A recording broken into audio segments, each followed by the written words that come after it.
My name is Vince, and I wear three hats. These three hats are all linked together, the through line being games and education and impact. So Press Art Academy and Press Art Studios are brands that I run in Hong Kong, and because of the work that I do in games and education, I also am or happen to be the founder of the Games for Change Hong Kong chapter. I will share a lot more about that in a little bit, but I do want to set the context for why we do what we do. I just had a great lunch just now talking about the industry in general, right? And how maybe, especially in Asia, I think as much in Malaysia as is in Singapore as it is in Hong Kong, where there's a lot of maybe stigma or preconception around the entertainment industry and around the games industry as a viable career path or not. There's a lot of prestige, especially in Hong Kong, where we're very famous for our legacy in TV and movies, and increasingly also, well, used to be in animation, but there's a lot of stigma that is attached to games that are surprisingly not attached to those old, more established industries in entertainment, right? I mean, I think it kind of started off also in America too, right? You look at Hollywood as the standard bearer, and then somehow games are kind of like the subset, but this slide shows it all, right? Within the entertainment industry, games are the predominant subsector. And that's really interesting and very important for us all to think about, because next time, for students that are listening to this, your parents are asking you about what you do. You're saying you're working in the entertainment industry and the most important economic subset of the entertainment industry.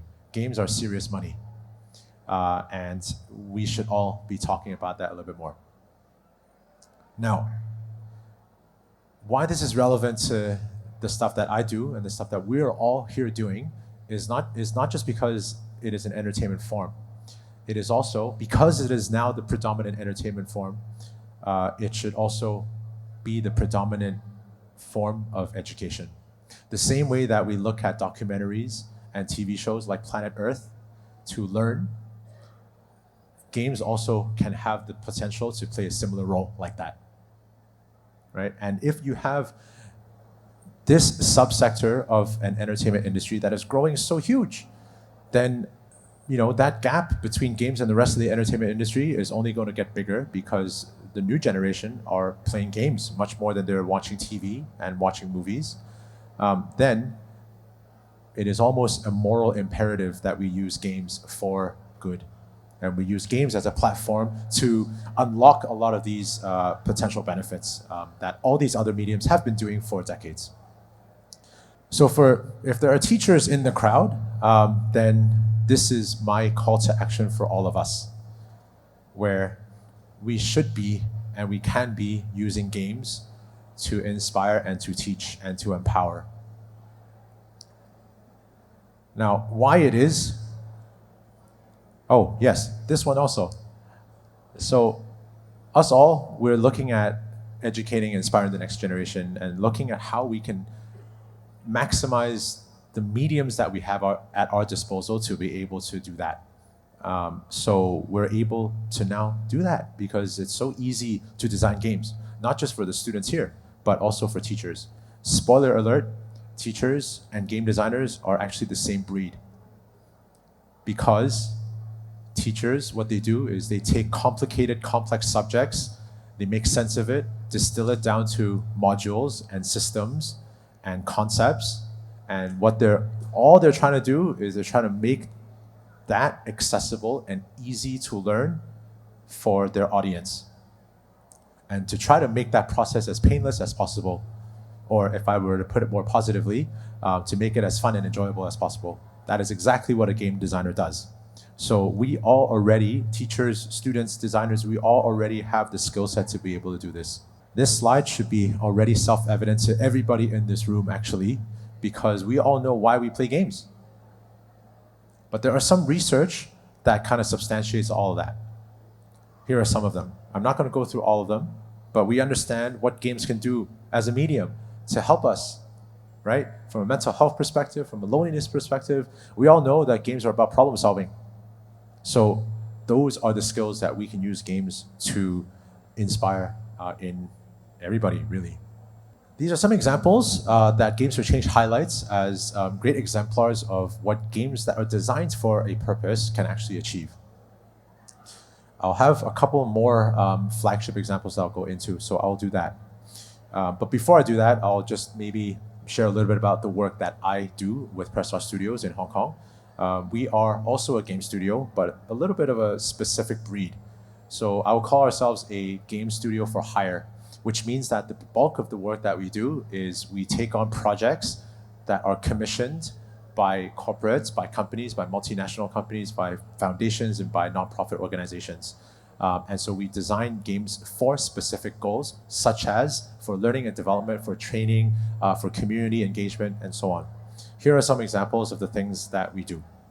So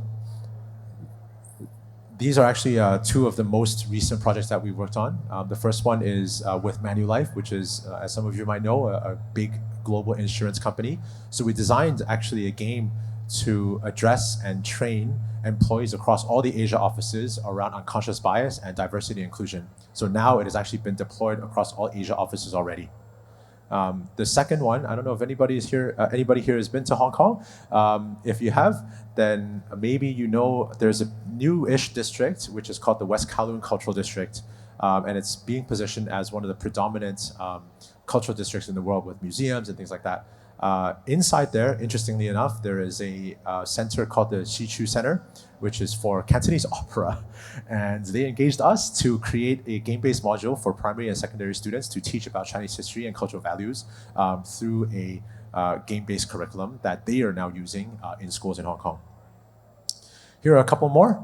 The first one is actually together with an architecture studio, where they're using this as a tool to train up the next generation of architects and urban planners. The bottom one is with the Hong Kong Design Center. I have a friend from Singapore here, so that is our version of Design Singapore, where the game is being used to train students and also teachers on design thinking and innovation. And the last one is, top one is funny. That was a project with the Hong Kong government in the Water Services Department. It was launched last year.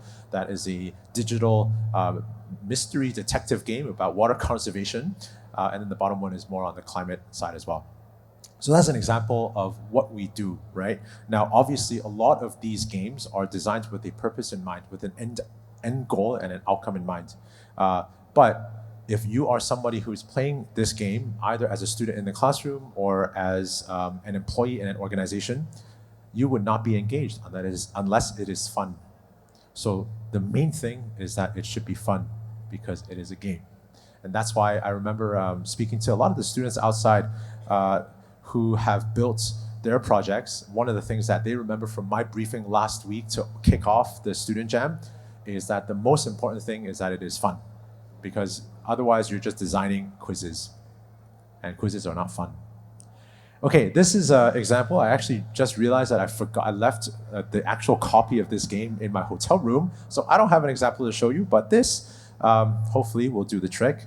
This is our first retail product that we launched last year, which is a creative storytelling card game where we combine visuals and text prompts and game mechanics to inspire creativity. So the whole objective of the work that I do is to lower the barrier to entry for using games, as well as using games as a medium to tell stories and for creative expression as well. So that is what this product is for. Again, fortunately, I don't have an example with me here, but I'd love to share more with you all afterwards.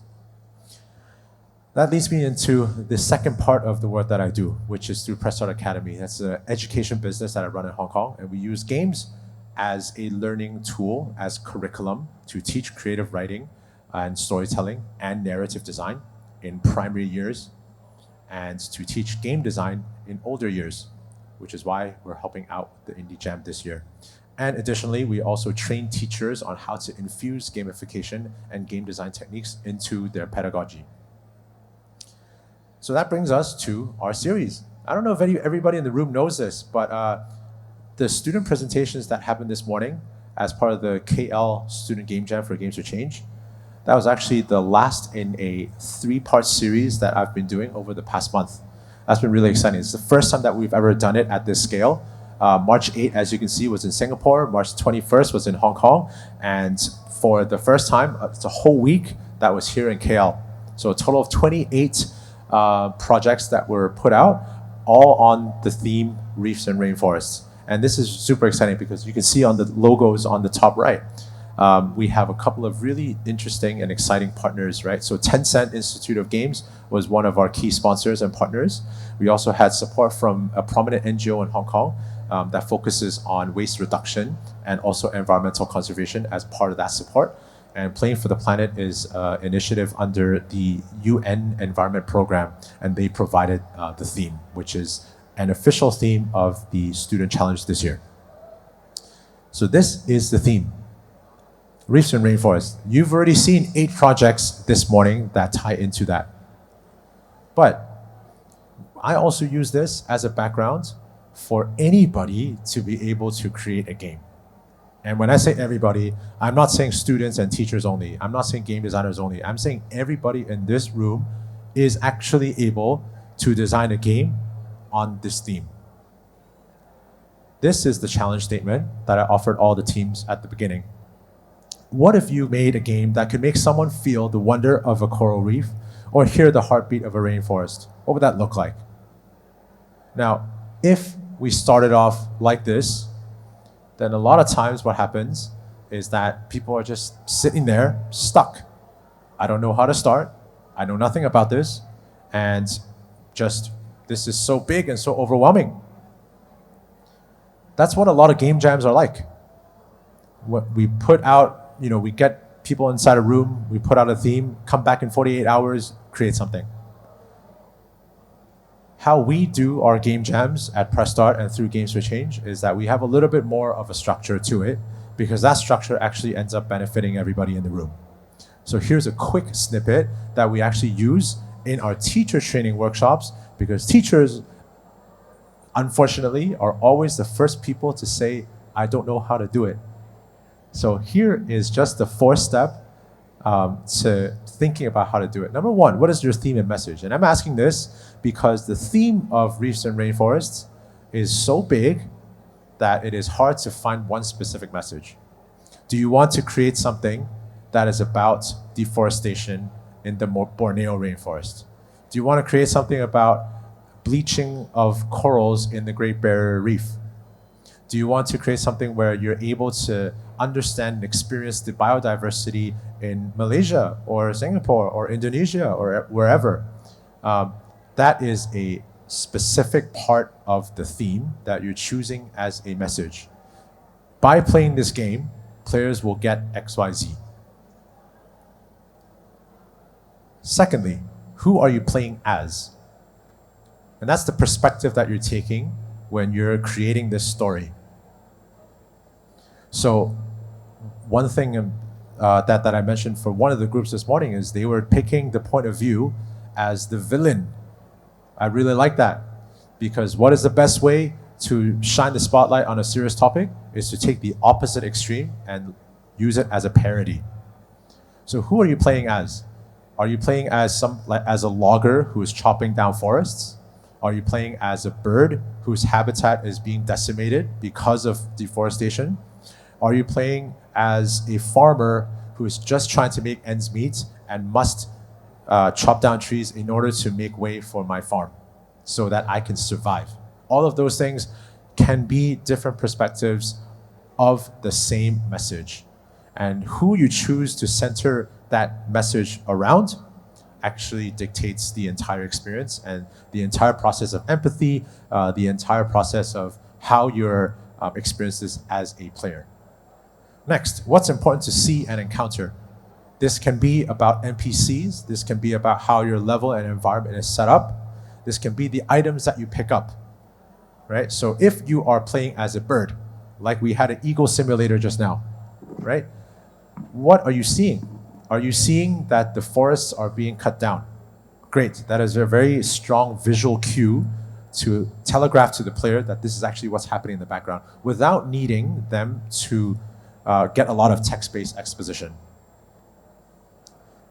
And then maybe the prey changes on a level-to-level basis based on what actually happens in the real world.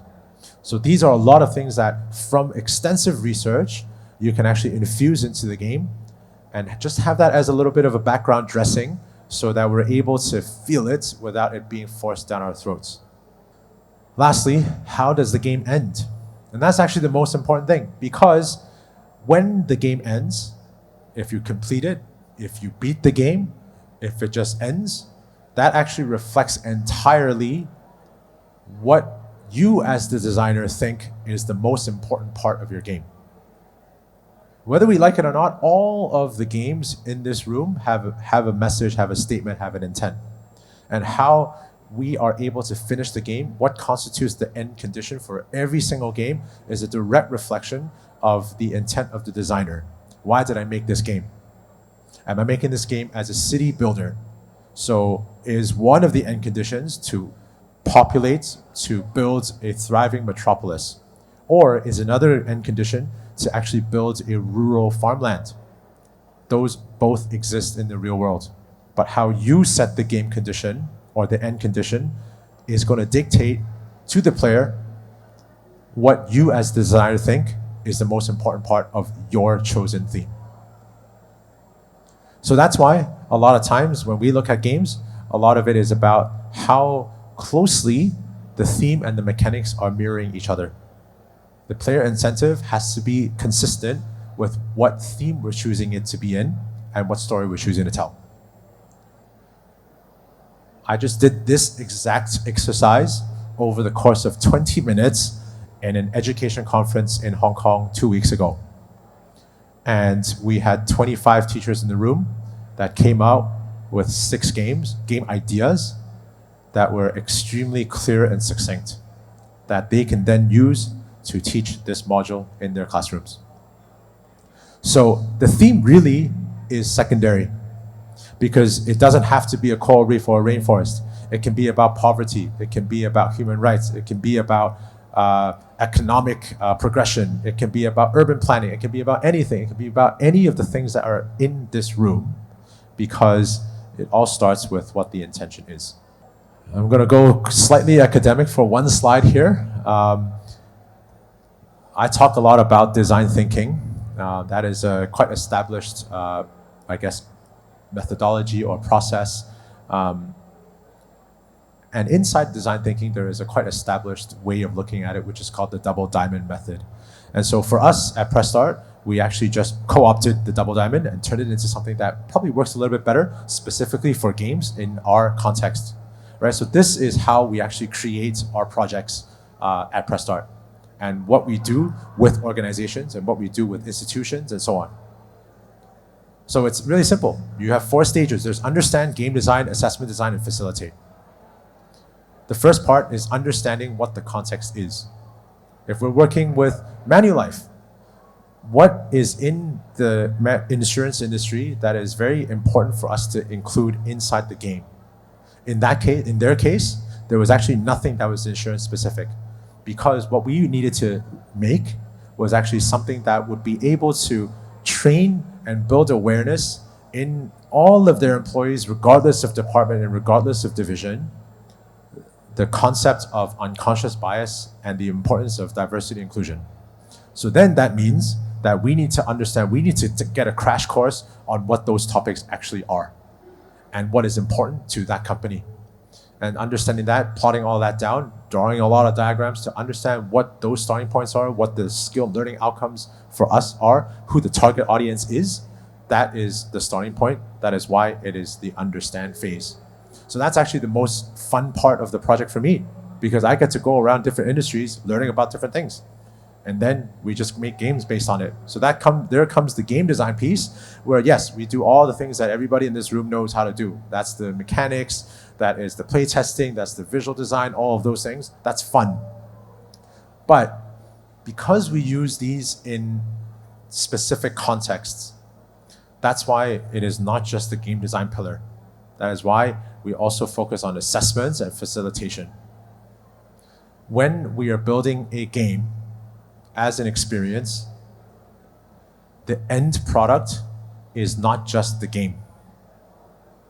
Imagine if all of us had to deliver our game and run it for somebody in a context. Who designed the game, who is meant to play it, and who is meant to teach it and facilitate it, all three of those things are equally important. And so it doesn't make sense for us to build a 3-hour deep strategy board game if the normal training sessions in this company only last for 2 hours each. And so we then have to work backwards. How long is a class? How long is a workshop? Is it 1 hour? Is it 2 hours? If it's 2 hours, that means that the game maximum should last 1 hour. And then instruction time needs to eat into that. And then debrief time comes after that. So everything must be about setting constraints. And then we must also design something that is easy enough for their HR people to then teach, because we cannot always be around to facilitate the game for everybody. So it is to satisfy all of these different constraints, and we're designing for all of those. So that is something that maybe when we're thinking about game design as a product, that we don't think about as much. But if we're setting the game inside a specific context, then we need to design for the entire context. So we never just design games. We design experiences where games are a part. So this is something that I always bring up. All of our student jammers saw this slide already last week, but this is something that I always bring up in all the workshops that I do and in all the work that we do, even internally. The few things for us all to keep in mind. It always starts with the topic and the message. And then the mechanics, the tools, whatever we use to build it is to serve that vision. If we want to spotlight biodiversity in the Borneo rainforest, specifically about birds, then that is the North Star, and everything else is changeable. It doesn't matter the game mechanics, because the central question for us is, are you able to shine a spotlight on that particular topic? And if you are, then we go down that path. If we design something that feels like an FPS, and then it's like, oh, at the end of the game, our playtesters aren't resonating or aren't able to pull out the same threads that we wanted them to pull out, then we scrap it and we go back to the drawing board. So the tools are always in service of the vision. Lastly, it is about the pitching. If you're around for this morning's presentation slots, a large part of my feedback to a lot of the teams were around the presentations, right? It's about how well you understand as a team the concept and the vision that you're trying to make. And it's an interesting exercise if you have a team of 4, just going around the team and having each person elevator pitch the game, the same game that you're working on, and finding how differently different people will position and talk about the same game. Because some people will start by talking about the topic and the theme and the story. Some people will start by talking about the genre of the game and the mechanics.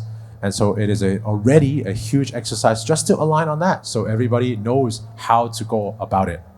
And that is actually a really good platform to align on internal visions.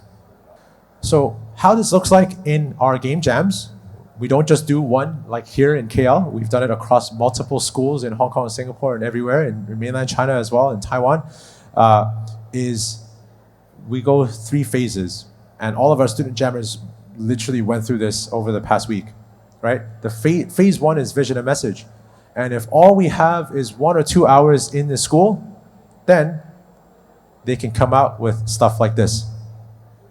Concept notes that illustrate your idea, focusing on the topic and the message.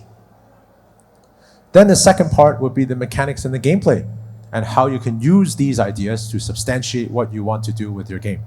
So if you have a half day, then you can get down to that, where we're starting to actually paper prototype and draw out potential screens within the game. The paper prototyping process is super underrated as part of the testing process and the build process. But here you can see these were done by 7th graders in a school in Hong Kong. And they're diving into immediately already drawing out potential collectibles and level up items and equipment items that you can pick up on the seafloor through their game idea. Then what happens if you add more time for them to build? Well, we saw it this morning where you had teams with an extra full week to build into something playable. But I didn't have this when I made these slides. So I'm going to share examples from the Singapore Game Jam, which only had 6 hours. And the requirement was not anything playable per se, but for something that can showcase their vision as part of that build. So process includes art, character design, things like that. They're building out a lot of prototypes. And the most important part is the showing, not the telling. So when you only have 6 hours to build a presentation, do you choose to animate everything? Probably not. But what you choose to animate and what you choose to go deep into and what you choose to prototype is a reflection of whether you think that is important to your game or not. So if you're ending up only going to spend 10 seconds on one slide with all the characters, please do not spend all 6 hours drawing out the characters. So it's things like this that start going into other facets of games. It is not just the game design, it is how we present, it is how we market, it is how we telegraph these pieces of information outwards so that our players and our audience and potential funders and potential clients will understand. So that's prioritizing what we can do with games as a medium. And so the more game things, more game programs we do, some of these things start to emerge. The first is that many teachers and many people who run events like this are always like, oh, we want to make sure that we're able to give as much guidance as possible, da, da, da. I can assure you, students do not need that type of constraints. They need guidance in terms of guardrails, in terms of structuring thoughts and the thought process, but the ideas and the creativity are inherent already. It's just about creating the platform and creating the environment to unleash that. Secondly, not everyone needs to develop games, but I think everybody should think like a game designer. That is a core skill. Design and development are two completely different things. They are often equally important when we want to put out games to showcase in an event like this. But when we're looking at it from a career skills angle, when we're looking at it from a jobs angle, and what is applicable and what is important for us to showcase ourselves, then things start to differ.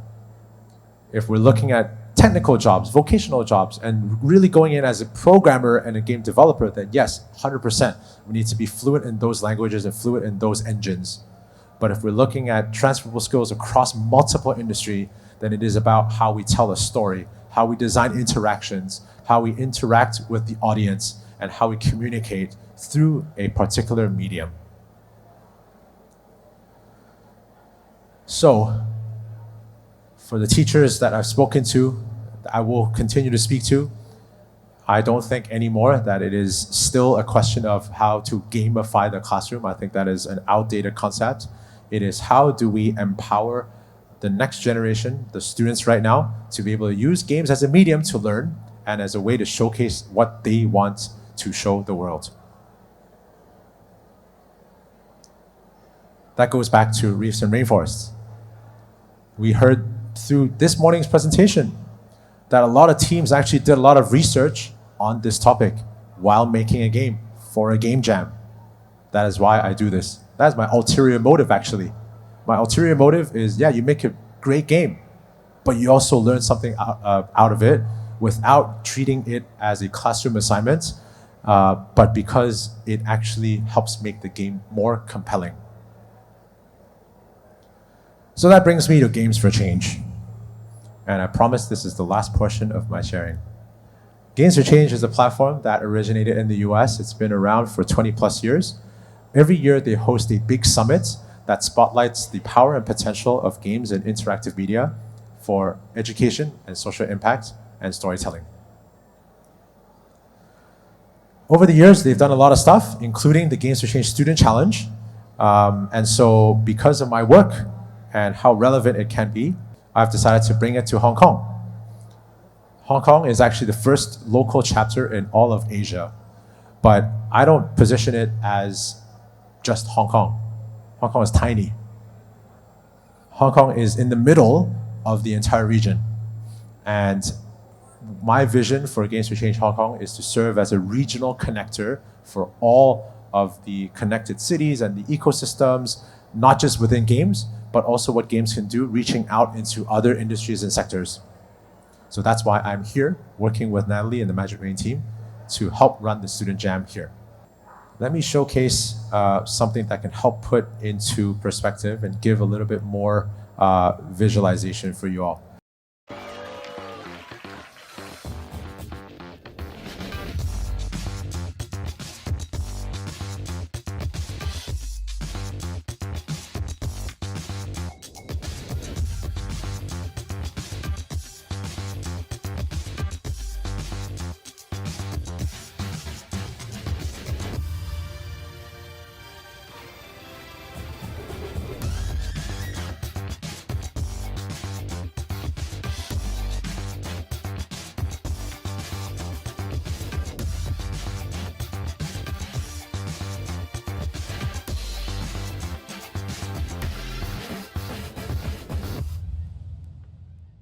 Actually, in a way, it's quite similar to Indie Jam here. But all the examples you saw just now, especially in the workshops and the breakouts, are actually not led by game designers. They're led by corporates, they're led by NGOs because they have used games for a particular purpose. So one of the examples there was actually a mental health NGO running through the idea and the concept of body image using a role-playing game that they developed, that they're using actively right now in schools. Another example, we also do a lot of academic sharing because a lot of professors and researchers and universities around the region are actually doing some world-class work in exploring and understanding the medium of games as something for education and for impact. So we had a fun sharing from a professor from University of Hong Kong who was just talking about food in games and how different cultures will represent food in their games differently to showcase different aspects of their cultures. And that's really interesting. We also had like panels around how games are actually reflective of societal trends and geopolitical trends and what a society and a people care about. So games as an art form and games as a political form. So a lot of interesting stuff. Can we go back to the slides, please? Are we back already? Yes, we are. So this is a sort of snapshot of what we did. This was actually our first festival last year, and it was really fun. We had almost 300 people across 2 days. We had a lot of representation from different countries around the world, but most importantly, the demographics are not 100% games. They're not even 80% games. They're only a third games, because that's the intention behind bringing together a movement like this, which is to use games as the nexus for interesting things that are happening across the entire ecosystem. So that brings us to the Student Game Jam, and that as a launch pad for what we want to do across the region. So looking forward to coming back to Malaysia more, to engage with all the talent, all the amazing studios, and all the wonderful people in this room. But as a part of our engagement work, we're also bringing around games as a medium to all of these different institutions and many more. And as you can see, not all of them are in Hong Kong, and also not all of them are within academia. So the South China Morning Post one was one of the more memorable ones. We did one at their conference, which was to train HR leaders on how to use games for training and learning. Okay, I actually had a slide there just now, but I had a poster that was for our festival this year, which is going to be in May, last week of May, May 27th. So yes, we're going to work on bringing maybe like our winning team from the KL Student Jam over to Hong Kong to showcase their project. But I'd also extend the invite to all of you to come check out what the entire region is working on. We're going to have professors and keynote speakers from the US, from Australia, from Singapore, obviously from Hong Kong, working on bringing some folks over from Malaysia. And that's going to be a real, not just regional, but a global dialogue, which is going to be really interesting. So the last part is actually more about like my personal journey, because I was asked by Nat to talk a little bit more about all of this, knowing that a lot of us in the room are students or are relatively early in their careers. And in fact, yesterday when I was doing the mentor match sessions, I went into a lot of what I'm going to mention, and then I'll break for if we have questions and stuff like that. This is really just about extremely relevant also to the questions I got yesterday from my mentees, talking about personal development, personal growth, career development, things like that. And how do I put myself out there, and how do I get the skills that I want to get? What kind of skills do I need to get, and so on. So I've had a lot of opportunities to join really interesting communities. So I'm just going to run through them really quickly just to give context. My first sort of involvement in an outside of work capacity was when I was still working in corporate back in the day. And I was helping out with TEDx. This was the most professional TEDx community in Hong Kong at the time. And I was just helping out on everything from speaker selection to curation to sponsorship to marketing to PR, all of those things. But what that taught me was the importance of surrounding myself with the professionals at the top of their field who are not doing this for money. Anybody who's worked and seen TEDx knows that this is all volunteer driven. All we wanted to do was to put out a kick-ass event every year. Picking a theme, finding a way to optimize the audience experience, and what are the through lines and the narratives that we want to weave throughout the event. That was what that taught me. And how to attach yourself to a movement without asking, what will I get out of it? I've also joined some global platforms, such as this one from the World Economic Forum. This is a lot about practicing leadership skills. So I had the pleasure of also serving as the president of the Hong Kong Hub, and that was a way for me to actually practice a lot of the community engagement and management and leadership skills that I apply to my work with my team every single day. I've also been part of some other things like this, which is cool. And then this one was also cool. I met President Obama in New York. So this is part of a program called the Obama Foundation's Leaders Asia Pacific. There's actually quite a few leaders from Kuala Lumpur, from Malaysia. And I know them all very well. They work across multiple domains. One of my good friends works in media in Malaysia. And it's just a bunch of the most inspiring people. And I had a lot of questions yesterday from my mentees around not just personal growth, but how do I expand and think about going abroad?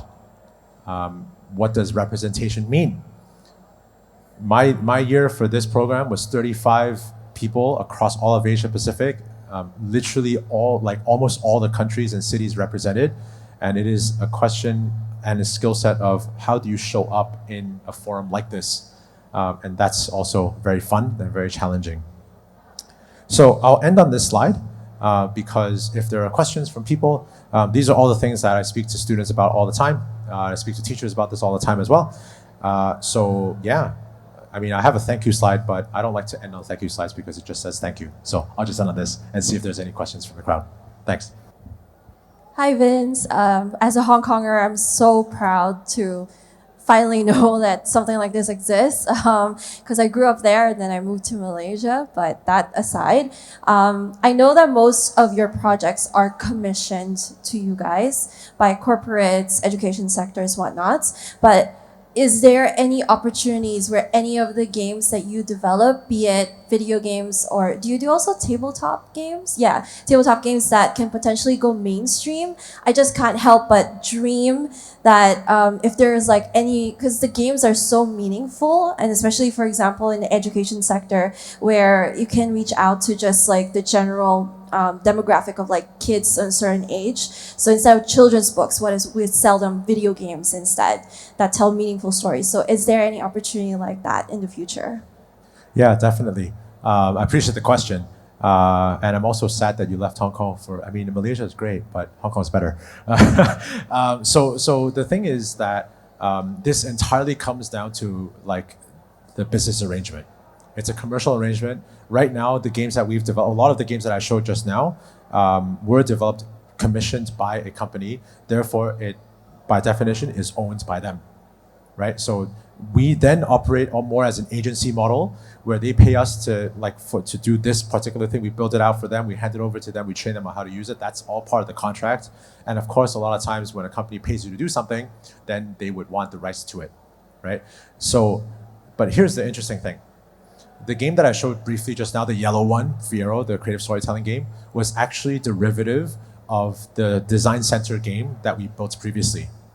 And that came very specifically because the previous game was called Divergence, right? So that game was developed for them, but we were also able to use it in workshops. So they would hire us back to run workshops using that game. And I am super proud of Divergence. I love that game. But when I used that in workshops, I also realized that it was too long, especially for a school setting. Now, in a workshop that they would normally do is maybe 2 hours and the game was fine. But a lot of the workshops that we do in schools as part of our curriculums is only 1 hour. And so I find myself, even as the game designer, having to simplify the game so that it could fit in a 1 hour context. And so then I was like, okay, I will build a new one. So we built a new one. So I think there's a lot of like, depends on how you want to be fluid with those definitions, because yeah, like there's no trademarking. Ownership is to the extent of what we deliver to them. So then it's about like how we look at it from an ethical perspective. Would I just like keep the same game mechanics, change the artwork and go sell it? I don't want to do that, right? But if there is a material difference in how the game is experienced and used and played, then yes, that is very doable. Just like any of the games in this room, you can make derivatives and expansions and DLCs and all that stuff. Those are considered separate games. And that's actually like, if we're looking at maybe not so much selling video games to kids for that purpose, but a lot of the work that we do is in after school teaching and curriculum. And so that's why I have the education business as well. But 100%, I'm in the business of creativity and in the business of creative writing and storytelling. Games, whether we like it or not, are the predominant form of that for kids growing up now. So rather than say, no playing games, you can only read books, we need to think about how we can infuse mediums like this so that they can do both. I have another question. Is that okay? Okay. Because I know your target audience when it comes to educating like this kind of design mindset is like teachers or students or people you're trying to expand outside of the games industry. But I can't help but also wonder, like within the games industry, I can't say for sure that everyone thinks like this. And especially in like maybe the bigger like games and stuff. But then I don't know if they realize they have that power as well. So do you actually hold sessions like this in for like more senior game developers or that kind of crowd to kind of advocate for games for change? Okay, I appreciate this question. This is a very interesting topic. So I'll just say this. I think that anytime big companies and industry leaders need to be preached at to do something, that already means that that is something that is not necessarily super worth doing. In the sense that I don't want to be in the business of like, hey, you must please do this, right? I think it is much more about like, how do we move the ecosystem in a way that everybody should be looking at these things by default and understanding the ripple effects that they can have. One part of the reason that I want to build the Games for Change Hong Kong ecosystem and the platform is to find those champions and early adopters who are then able, from their angle, to showcase how it actually helps them as a business. So if a Manulife comes out and says, I use a game like this to do this and I can achieve this, then that's way more powerful than me preaching at industry to please do this. because they can look at it from a business perspective and say that, hey, this is why I should do this also. It's not because games are a gimmick or whatever, it's because it works. Now, when it comes to the game industry per se, if we're looking at it from the advocacy angle, then all I will say is, again, we don't need to design a game specifically for that purpose. Some of the best games out there. I mean, one of the examples that I shared with the student jammers last week was Another Crab's Treasure, award-winning indie game that came out 2 years ago, something like that. The game is, people know it as an amazing Souls-like that is unique because you play as a crab, but the game is about pollution in the ocean, because as the crab you pick up pieces of trash to become your shell and to become your weapons. So all the time, regardless of whether the game is an educational or impact game, the best games and the best all forms of entertainment, all forms of art inherently have a message behind. So it is about whether I need to, not I want to, but whether I need to actually make that explicit. The example that I use all the time when I use it as a comparison and a starting point or reference is X-Men. I don't know if people know this, but X-Men is actually a story about the civil rights movement in the US. Magneto is Malcolm X, and Professor X is Martin Luther King. It's just we don't need to know that backstory in order to enjoy X-Men. But X-Men at the core is about that. That's why you hear all of those themes about, should I be militant on behalf of my community? Should I be pacifist on behalf of my community? It is all about that. Second example is Star Wars. It's a story about the Vietnam War. And this, I'm not making this up. George Lucas has said this on the record multiple times. And in fact, the rebels in Star Wars are the Viet Congs, and the Empire in Star Wars is the US. He said this on the record multiple times. Do I need to know this backstory in order to enjoy it? No. But does it make sense? 100%. So do we all need to explicitly deliver these messages and stand out and say this? Not necessarily. But this advocacy, this impact angle, like what we can do as an industry to lead, using this medium for something, is just about telling the greatest stories. Because those are the stories that will move.